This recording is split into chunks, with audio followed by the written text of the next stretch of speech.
Gusto mo bang maging makabuluhan ang inyong summer vacation? Pwes, sumali kayo sa Habitat for Humanity by building a home. At dahil Women's Month ngayong March, kasama ang Cosmo Magazine sa mga nag-volunteer sa isang project sa Pasig.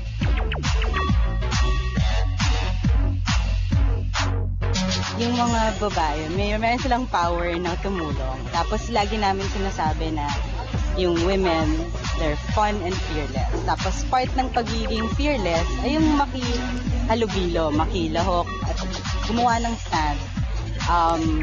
We felt na ito yung pagkakataon nilang tumulong sa kapwa nila.